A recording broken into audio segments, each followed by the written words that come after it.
All right. So yeah, thank you all for joining me today, or joining the forum. I'm excited to share some results with you from its experimental evidence from a survey experiment on perspective-focused interventions impact on support for prison reform, specifically with the goal of intending to increase empathy for individuals who are incarcerated during the COVID-19 pandemic. And so just to kind of start off the talk, I want to give a few shout outs and talk about the current status of the project. So thanks to the Greater Good Science Center for funding the survey experiments in particular, and to the Computational Social Science Training Program for their fellowship support, as well as a great cohort of fellows to work with and learn from. Also thanks to my mentors and advisors, Amy Lerman is my advisor, and Elizabeth Linos, a research mentor of mine, who've really encouraged me to look into this as independent research. So it wouldn't have happened without them. So thanks to them for that. So in terms of the current status of the project, the paper is currently under second review, which is wonderful and terrifying. But more importantly, it means that I can incorporate any feedback that I get here. So please feel free to share any and all comments and suggestions. I really, really appreciate it. So thanks in advance. And so I'll kind of start by talking about what my motivation was for pursuing this research. I think this group is well-versed and already on board with the fact that mass incarceration is a substantial problem within our society today, though in different audiences that might not be true. And in terms of some even comments from participants of the survey experiment that this is a particularly biased way to pursue research, but I would believe the evidence kind of suggests otherwise. So in terms of the incapacitation effect that's purported for incarceration, it's pretty minimal. And in terms of cost to taxpayers, it's incredibly high. The average yearly cost of housing an individual in prison or jail is approximately $31,000 in terms of 2010 dollars, but now that would be about $39,000, which this point in particular has helped encourage greater bipartisan support of prison reform initiatives. But what's particularly salient now is the substantial public health concern. A lot of individuals that are incarcerated tend to have more health issues, physical health issues, than the general population. And incarceration in particular can cause physical and mental health issues. And so this has really only become worse during the COVID-19 pandemic. Specifically, the lack of proper quarantine space, as well as lack of proper space generally, and subpar medical services has really made managing the pandemic incredibly challenging, and has caused a lot of tragic loss for individuals who have been incarcerated. Thankfully, recent reform efforts have really focused on attempting to tackle the problem of mass incarceration. But of course, these initiatives rely on public support, and sometimes that public support is waning. And so part of finding opportunities to really push these forward is looking for instances where maybe society is ready to kind of move forward, and really look for areas where we can kind of push that momentum or keep it going. And so COVID-19 has been tumultuous and horrendous for many, but if we're going to look for something positive amongst a lot of sorrow, we can at least say that COVID-19 has given people a new perspective. And that's one of understanding what it's like to experience more limited control over your environment and your ability to interact with other individuals. And so that kind of begs the question of whether we can use this newfound perspective to shift opinions on incarceration and encourage empathy for individuals who are incarcerated.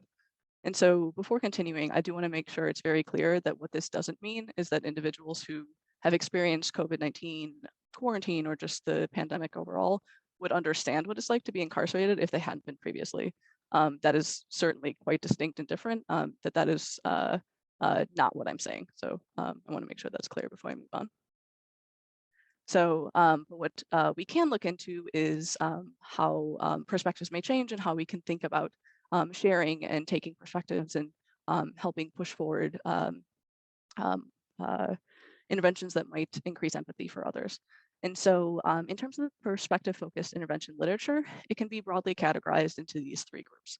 So there's perspective getting, which is being provided or seeking out the perspective of another. There's perspective taking, which is basically imagining what another might feel like by attempting to kind of just put yourself in their shoes.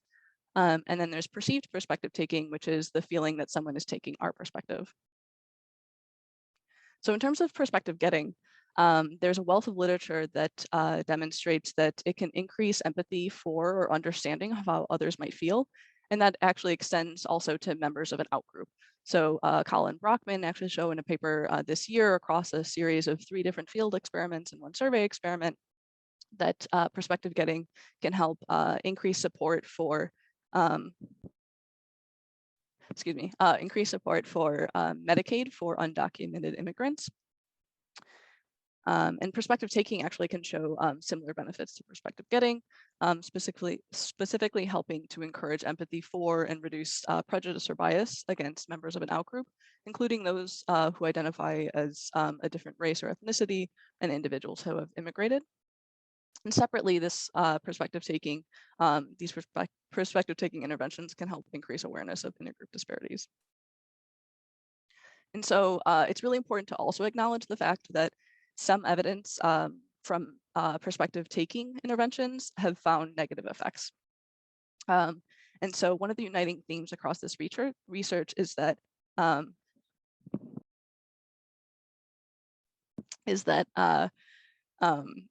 a lot of this research has been in the context where the groups don't have any, or maybe they just have a little bit of information about the target group and how they feel.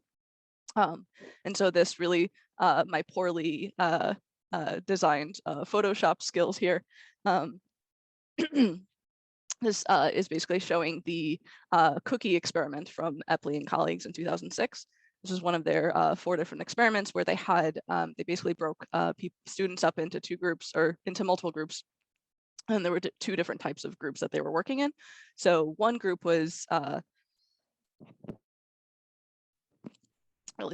So one group was this competitive type of group. So individuals were baking cookies basically against people in their group. And they would get a prize if they baked the best cookies. And then there were individuals in these cooperative groups where they would work together to try to bake the best cookies and get a prize. And so they measured 2 different types of outcomes, one of which being the extent to which the resources that were available to them, how much they took that would be fair. So their like perception of what would be fair to take in terms of these like chocolate chips that they were all working with, and then the amount that they actually took.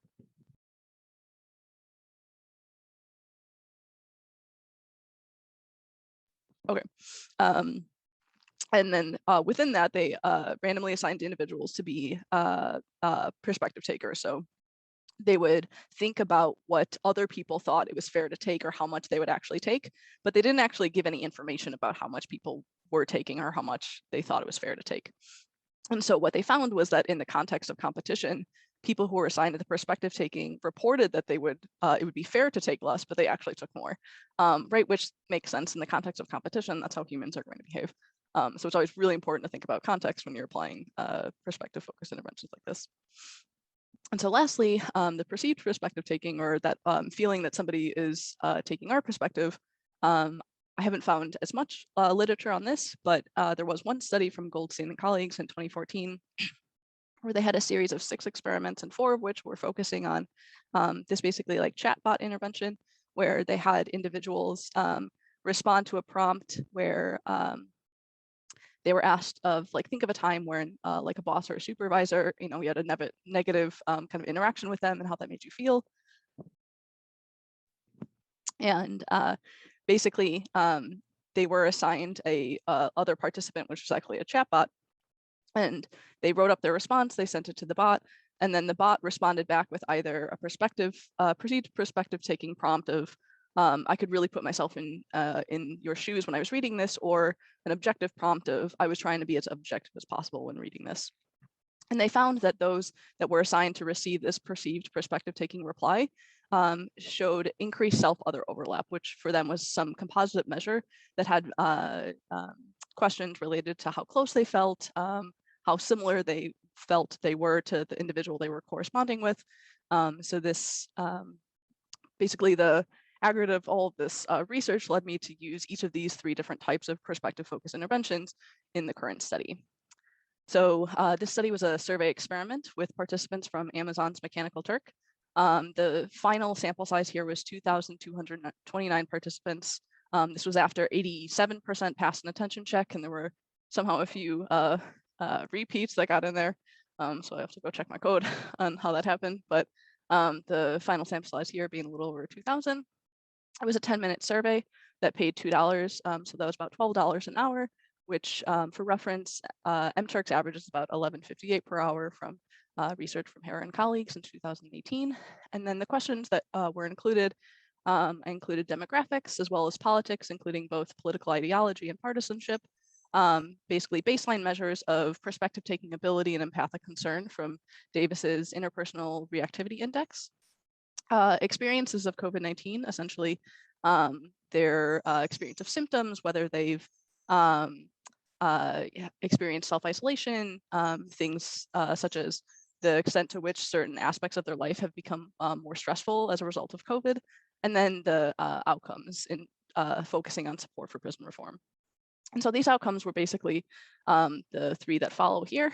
So one of these being an index in terms of self-reported support for prison reform initiatives. So these were 9 different initiatives, 2 of which focused on access to PPE, 3 of which focused on kind of like a broad range of things, including like free phone calls for incarcerated individuals and reclassifying some felonies as misdemeanors. And then there were 4 different early release options. So one of those being release everybody, one of those being release just those who were at high risk for COVID, and then 2 other early release outcomes. And the Cronbach's alpha here was 0.84, so that was a good sign. And then another outcome here being the purpose of prison. This is a question from my wonderful mentor, Amy Lerman, her California Correctional Officer survey that asked about the belief in the rehabilitative purpose of prison. So essentially gauging the extent to which on a 5-point Likert scale that individuals felt the purpose of prison was from totally punishment to totally rehabilitation. And then finally, there were 3 different action-oriented items. And just for the purposes of power, the primary outcome here was just the sum of these. So framing as intention to take action on 3 different action-oriented outcomes being information seeking. So yes or no, would they like more information about prison reform initiatives? This was from the Prison Policy Institute. And then signing a petition for to the DOJ to release individuals from federal prison. And then lastly, donation to an initiative called the Last Prisoner Project that focuses on supplying legal and medical resources to individuals who are incarcerated. And while still over the 0.7 cutoff for Cronbach's alpha, a little on the low side, but not surprising given the 3 outcomes included in this index. And then so the research questions that I focused on here were basically, does being assigned to hear somebody's perspective increase empathy for incarcerated individuals compared to just information alone? Second, whether an additional perspective taking prompt kind of increases that benefit of perspective getting compared to just a neutral prompt. And then whether an additional opportunity to provide your own experience or perspectives on COVID-19 incarceration increases it further in relation to perspective getting narrative with a perspective taking prompt. And so I'll kind of just detail some of the text used, I won't read it out to you. But in terms of the informational prompt, this is a 102-word paragraph that's an excerpt from a Guardian article that just kind of talks about the impact of COVID in prison, the challenges of dealing with COVID in prison, and some of the medical health issues that tend to be more common in incarcerated populations. And then the perspective getting narrative. This is an excerpt that was provided from Jerry Metcalf, who is a writer for the Marshall Project. This article is entitled Know Your Coronavirus. Oops. There we go. Know Your Coronavirus Quarantine is not just like being in prison. This is a really powerful passage about Jerry's experience of incarceration and advice on how to deal with confinement. I can definitely share the slides later, and I encourage you to read this article. It's a really powerful passage and full article.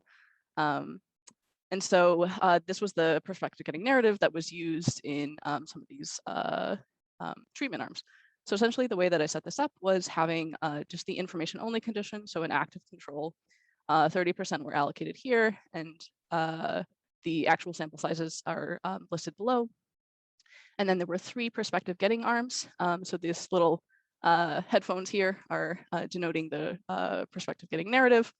Then for testing the perspective taking prompt, 2 arms had this additional prompt before they read the narrative passage. And then finally, there was 1 arm that included this open text response that allowed individuals to share their own thoughts. And so just detailing this out a little further, there was just a control or like a neutral prompt, and then they went into the informational passage and the information only group. For the perspective getting narrative condition, they first had the informational text, and then they proceeded into the narrative with just a neutral prompt. For the perspective taking arm, again, presented the informational text, then went into the narrative. However, before reading Jerry's narrative, they had the original prompt plus this perspective taking kind of like nudge here. And so it said, while reading, please mentally walk in the shoes of someone who is incarcerated in these conditions. You should concentrate on the way they would feel about what has happened by imagining you are actually them.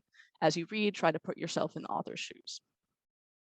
And then finally, the perceived perspective taking arm, after being presented with informational text, went into this open text response question, where they were told, we know that this time has been difficult for many, and you are no exception.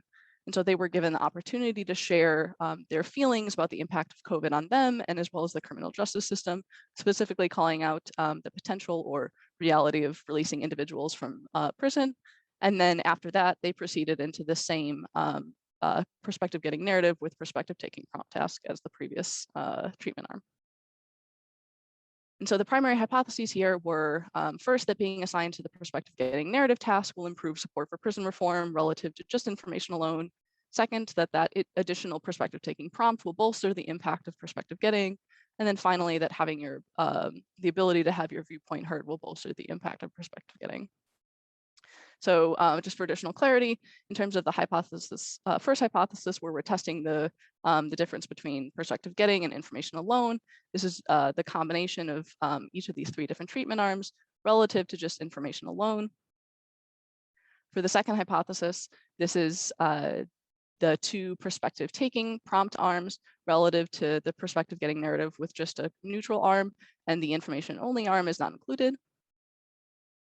And then finally, when we're testing just the impact of the ability to have your viewpoint heard, this is simply just the comparison between the perceived perspective taking arm and the perspective taking arm.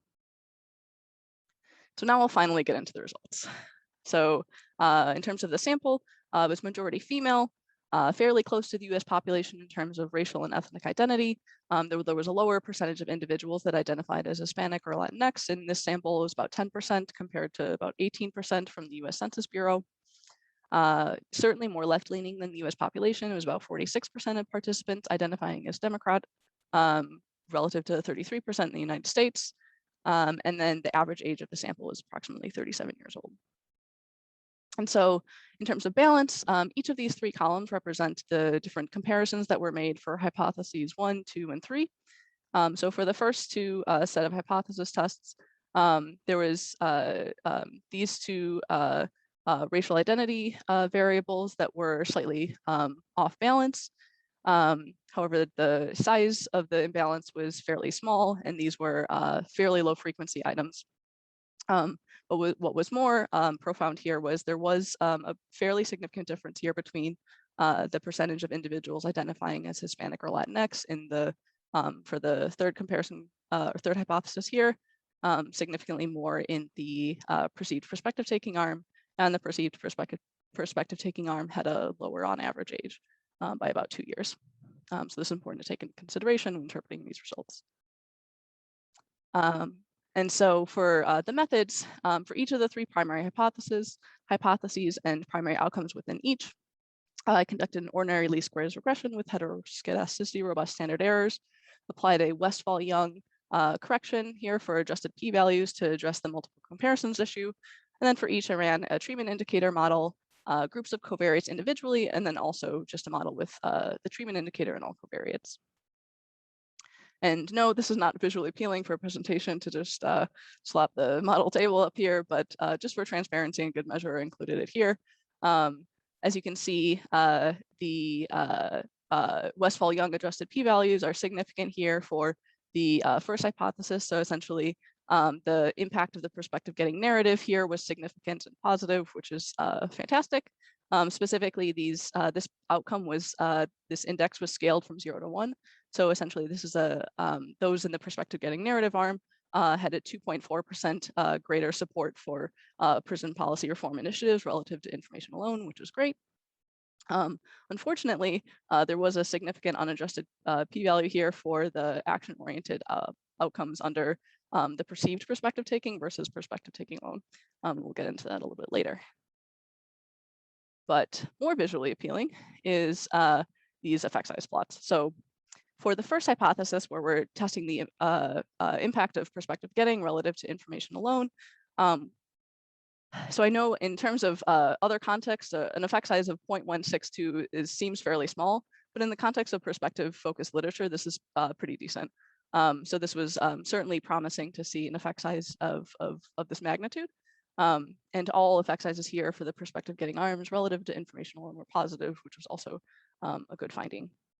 Over here for the action-oriented outcomes, had an effect size of 0.085, which also positive here. And while it wasn't statistically significant, this is a good example of why relying solely on p-values isn't helpful for practical significance. And so this is certainly promising in terms of thinking about future research moving forward. And then the purpose of prison outcome was had a pretty low effect size of 0.031. For testing the difference between the impact of perspective taking relative to perspective getting alone. Each of the effect sizes for the purpose of prison and policy support outcomes were quite low at 0.031 and 0.039 respectively. But the action-oriented outcome effect size was considerably higher here at 0.071. And then finally, for the impact of perceived perspective taking relative to perspective taking alone, there's actually two negative effect sizes here, one being for policy support, that this is quite low. So I'm less concerned about this negative effect size here. However, for this effect size, I am a little more concerned. So essentially, this is saying that the effect size for the perceived perspective taking relative to perspective taking alone was negative, and almost similar in magnitude to the difference here between perspective getting and information alone. It is important to acknowledge that there was an imbalance here, and so I am interpreting that with caution, though still here reconsidering the use of perceived perspective taking in this context. All right, and so given the results and looking at the group means here, I was kicking myself a bit for using the perceived perspective taking in the first place, looking at the mean here for the action-oriented items for the perspective taking group. So I did perform an exploratory analysis and did find a significant difference between this group relative to the perspective getting narrative with control condition. And so when I wrote up the results and talked about the findings and the potential for perspective getting to increase support for action, intention to take action, this is where this is coming from, specifically from some exploratory analysis. So wanted to identify that for transparency and also for running future iterations of this work. And so in terms of the next steps, the COVID incarceration survey experiment is one of two. The second being the police divestment context. So basically running a similar perspective focused intervention survey experiment in the context of police divestment. And so given the results from this study, I only focused on using the information alone, the perspective getting narrative with control condition or control prompt, and the perspective getting narrative with perspective taking prompt, because I didn't want to risk any lower intention to take action here. And so the outcomes are quite similar. So I created an index from a series of different police divestment reform or police divestment initiatives, and then the information seeking and signature outcomes. But in this case, the donations are now actually true action. So individuals received a question that said, you'll get a 30-cent bonus for completing this survey, but you can choose to donate a portion of that. So they were allowed to donate 0, 10, 20, or 30 cents of their bonus. And so the primary analysis here for this survey experiment, we'll look at each action-oriented outcome individually, but I did include the sum here for comparison since that's what was done in the COVID incarceration survey experiment. So here we can see that there's actually a significant impact of perspective getting relative to information alone for the action-oriented outcomes. And then for the policy support, these are both around a 0.06 for the effect size and not statistically significant, and the action-oriented is slightly lower. So I'm taking these or interpreting these currently to mean that in the context of police divestment, this has received a lot more public attention than COVID incarceration has within the last year and a half.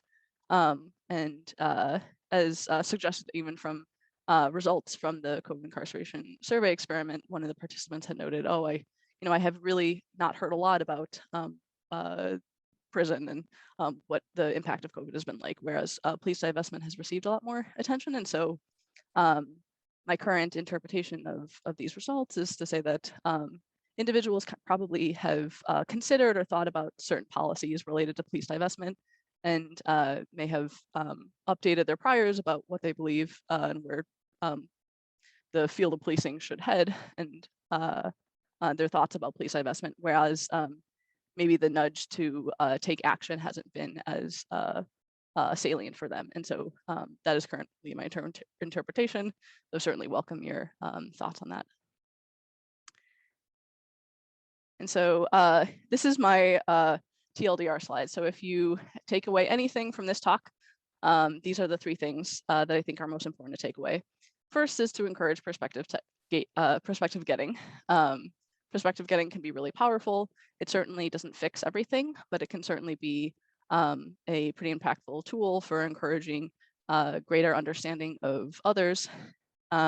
Second is that perspective taking should be accompanied by perspective getting. So this wasn't necessarily a finding, but something from research and just from the design that it's not particularly appropriate or helpful to have someone attempt to take someone's perspective when they don't actually know what their perspective is. And so making sure that you're providing within an intervention an opportunity to get that perspective or encourage the individual to seek out perspectives of others can be helpful and should be accompanied when using perspective taking. Previously, literature has also identified instances where it is not appropriate and can actually backfire when you apply perspective taking. And those are listed here. So specifically, when the group that you're working within has very strong in-group identification, when there's enduring conflicts between your sample and the target population, when there's competition. So remember that cookie experiment, and then when the target group is strongly disliked. Additionally, it's important to consider when the extra text may or may not be warranted. So in the context of something like a text message-based intervention, a perspective-taking prompt or nudge might not be helpful here. When that actually might decrease their engagement with the intervention if there's too much text. And then lastly, perceived perspective-taking intervention should be approached with caution. Not to say that they could not be valuable, but perhaps not ideal when there's no back and forth conversation. And so there's certainly more research here that could be explored. And so in terms of future applications of this research, there's certainly very clear applications in terms of donation campaigns for nonprofits or other organizations, and as well as something I'd be especially interested is whether we can encourage support for prison reform oriented propositions. So things through mailers or other types of ways of getting in contact with individuals prior to elections. And then the extent to which this effect is durable. So basically repeating something like this in the longitudinal design where we randomize the amount of follow-up that we have and the amount of time we are sending messages like this. So lastly, I just want to say thank you all for taking the time to listen today. My OSF project page is included here. I'm always open for any questions, sharing information. If you're trying to seek out doing something like this yourself, please don't hesitate to reach out for that or collaborations. And I really thank you all for taking the time to listen today.